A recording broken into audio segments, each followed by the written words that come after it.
जैसा कि मैंने पहले आप सभी को सूचित किया था कि उत्तर प्रदेश शासन के पास पीएनपी कार्यालय के द्वारा डीएलएड सत्र 2025-27 में प्रवेश लेने के लिए प्रस्ताव भेजा गया है। उस प्रस्ताव को शासन से मंजूरी मिल गई है।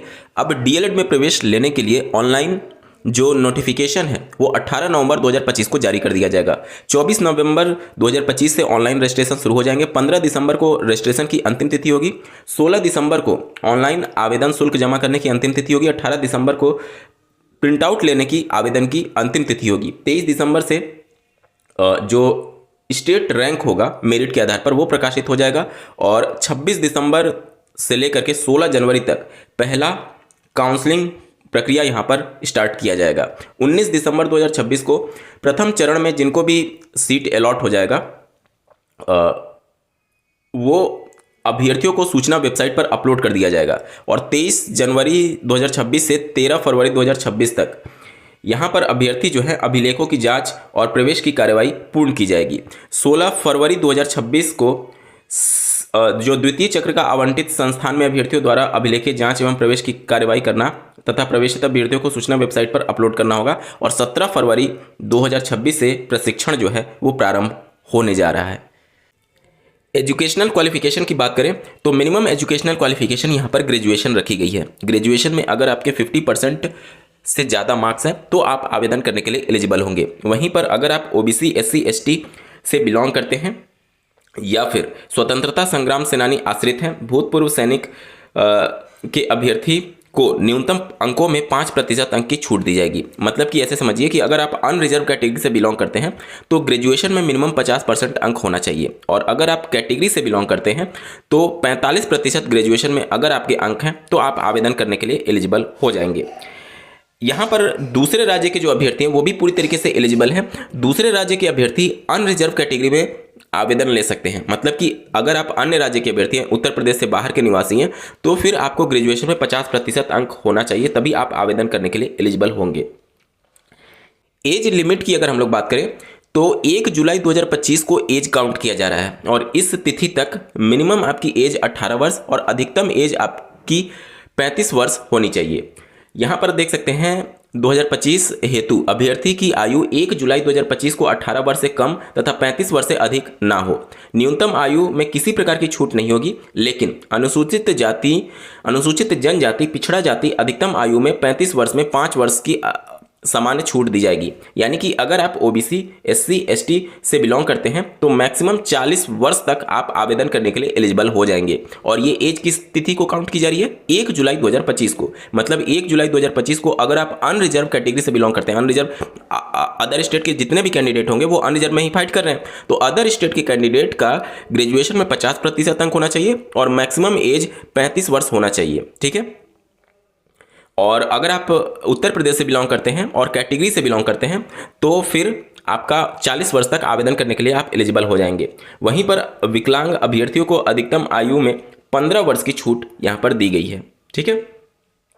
इसके बाद से अगर हम लोग बात करें निवास की, तो अगर आप उत्तर प्रदेश के स्थायी निवासी हैं तो यहाँ पर आपको प्राथमिकता दी जाएगी। कहने का मतलब कि मान लीजिए एक सीट बचा हुआ है और उस पर 2 अभ्यर्थियों ने दावा किया हुआ है, एक उत्तर प्रदेश का निवासी है, एक अदर स्टेट का निवासी है, तो उत्तर प्रदेश के निवासी को यहाँ पर प्राथमिकता दी जाएगी। ठीक है।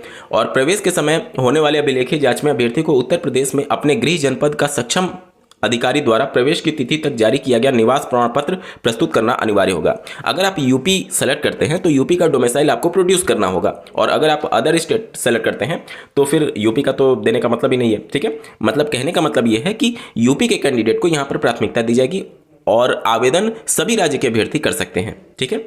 यहाँ पर देख सकते हैं डीएलएड के प्रवेश के अंतर्गत अभिलेख जांच चयन प्रक्रिया के प्रथम चरण के उपरांत यदि सीटें रिक्त रह जाती हैं तो अन्य राज्य के अभ्यर्थियों को द्वितीय चरण में रिक्त सीटों के प्रति प्रवेश हेतु संस्था का विकल्प भरे जाने का अवसर प्रदान किया जाएगा। अभ्यर्थियों को प्रवेश की तिथि तक राज्य सरकार द्वारा अधिकृत अधिकारी द्वारा निर्धारित प्रारूप पर निर्गत निवास प्रमाण पत्र प्रस्तुत करना अनिवार्य होगा। मतलब अन्य राज्य के जो अभ्यर्थी हैं वो अपने राज्य से डोमिसाइल सर्टिफिकेट यहाँ पर प्रोड्यूस करेंगे, उनके लिए भी अनिवार्य है अदर स्टेट का। ठीक है। बात कर लेते हैं कि मेरिट किस तरीके से बनेगी और किस तरीके से अभ्यर्थी का सिलेक्शन किया जाएगा प्रवेश लेने के लिए। तो आपके आवेदन के समय आपके हाई स्कूल, इंटरमीडिएट और ग्रेजुएशन के मार्क्स आपसे पूछे जाएंगे। उन मार्क्स को जोड़ करके फाइनल मेरिट बनाई जाती है डीएलएड में प्रवेश लेने के लिए। जैसे कि उदाहरण के तौर पर एक कैंडिडेट मान लीजिए ए है, जिसका हाई स्कूल, इंटरमीडिएट और ग्रेजुएशन तीनों में 60% अंक है, तो तीनों को डायरेक्टली जोड़ दीजिए। मैं प्रतिशत की बात कर रहा हूँ, मार्क्स की बात नहीं कर रहा हूँ, ठीक है। जैसे कि मान लीजिए 600 अंक का है, उन 600 में से 480 अंक किसी अभ्यर्थी को मिला, तो उसका प्रतिशत में कन्वर्ट करके 60% हुआ। तो जो जोड़ा जाएगा यहाँ पर वो आपका प्रतिशत में जोड़ा जाएगा, अंक में नहीं जोड़ा जाएगा। उम्मीद करता हूँ चीज़ों को आप समझ पा रहे होंगे। तो अगर आपके हाई स्कूल में 60%, इंटरमीडिएट में 60% और ग्रेजुएशन में 60% है, तो तीनों को जोड़ देंगे तो 180% उसका आ जाता है। तो 180 अंक जो होगा वो उसका गुणांक बन जाएगा। इसी तरीके से अगर कोई दूसरा कैंडिडेट बी है, जिसके हाई स्कूल में 70%, इंटरमीडिएट में 60% और ग्रेजुएशन में 50% है, तो मिनिमम 50% है, तो वो आवेदन करने के लिए एलिजिबल हो जाएगा। तो तीनों को जोड़ करके उसका जो मेरिट बनेगा 60, हाई स्कूल में 70 प्लस इंटरमीडिएट में 60, 130 हो गया, और प्लस ग्रेजुएशन में 50, 180 अंक उसका फाइनल गुणांक बन जाएगा। तो इस तरीके से गुणांक सब कैंडिडेट के आधार पर फाइनल मेरिट प्रकाशित की जाती है। उसमें फाइनल मेरिट के आधार पर जो सबसे टॉप में होगा उसको एक रैंक मिल जाएगा, और उससे नीचे नीचे करके इस तरीके से हायरार्की बन जाएगी, ठीक है। अब यहाँ पर बहुत सारे अभ्यर्थियों के मन में ये प्रश्न होगा कि अगर मेरा रिजल्ट जारी नहीं हुआ है, रिजल्ट जारी हो चुका है लेकिन फाइनल अभी मार्कशीट नहीं आया है, तो उस कंडीशन में क्या होगा। अगर आपकी रिजल्ट की घोषणा हो चुकी है आवेदन की अंतिम तिथि से पहले, तो आप आवेदन लेने के लिए एलिजिबल होंगे। यहाँ पर ध्यान देना यह है कि आपके जो भी अंक हैं आपके मार्कशीट में, या फिर इंटरनेट से प्राप्त अगर आपका रिजल्ट है, तो भी आप आवेदन कर सकते हैं, उसमें कोई प्रॉब्लम नहीं होगा। लेकिन मार्क्स आपका बिल्कुल सही सही भरा होना चाहिए। एक मार्क्स भी अगर ऊपर नीचे हुआ तो प्रॉब्लम यहाँ पर क्रिएट हो सकती है, ठीक है। आपका बिल्कुल सही सही मार्क्स भरिएगा, क्योंकि उसी आधार पर आपका सिलेक्शन होने जा रहा है। बहुत सारे अभ्यर्थियों के मन में ये शंका होती है कि हमारा ग्रेडिंग सिस्टम है, हमारे में मार्क्स नहीं लिखा है, तो कैसे हम लोग मार्क्स भरेंगे। तो यहाँ पर इसके संबंध में दिया गया है, देखिए, यदि किसी अभ्यर्थी की अंक तालिका में प्राप्तांक पूर्णांक के स्थान पर ग्रेड पॉइंट का उल्लेख किया गया है, तो ऐसे अभ्यर्थी संबंधित विश्वविद्यालय से ग्रेड पॉइंट को प्रतिशत में कन्वर्ट करने का फॉर्मूला ज्ञात कर तद अनुसार प्रतिशत निकाल लेंगे, तथा प्रतिशत को अंकों में परिवर्तित करके पूर्णांक एवं प्राप्तांक का उल्लेख करेंगे। प्राप्तांक एवं पूर्णांक के आधार पर प्रतिशत वही आना चाहिए जो ग्रेड पॉइंट का प्रतिशत में कन्वर्ट करने पर आता है, ठीक है। आवेदन शुल्क की अगर बात करें तो अनरिजर्व कैटेगरी और ओबीसी कैटेगरी के लिए आवेदन शुल्क 700 रुपये निर्धारित किए गए हैं। वहीं पर एससी एसटी कैटेगरी के लिए 500 और विकलांग श्रेणी के लिए 200 रुपये यहाँ पर निर्धारित किया गया है, ठीक है। और इसके साथ ही साथ अगर हम लोग फीस की बात करें तो यहाँ पर आप देख सकते हैं डाइट की जो फीस होगी वो 10,200 रुपये प्रति वर्ष होगी, ठीक है, डाइट की फीस। और अगर आप प्राइवेट कॉलेज से करना चाहते हैं तो प्राइवेट कॉलेज की जो फीस होती है वो 41,000 पर ईयर होती है। यानी कि अगर आप डाइट में अगर आपका प्रवेश हो जाता है तो 10,200 गुणे 2, क्योंकि 2 वर्ष का ये कोर्स है, तो 20,400 में पूरा प्रशिक्षण आपका कंप्लीट हो जाएगा। हालांकि सेमेस्टर एग्जाम के समय आपके अलग से फीस लिए जाते हैं, जो कि 600 रुपये पर सेमेस्टर, 600-700 रुपये पर सेमेस्टर होते हैं, ठीक है।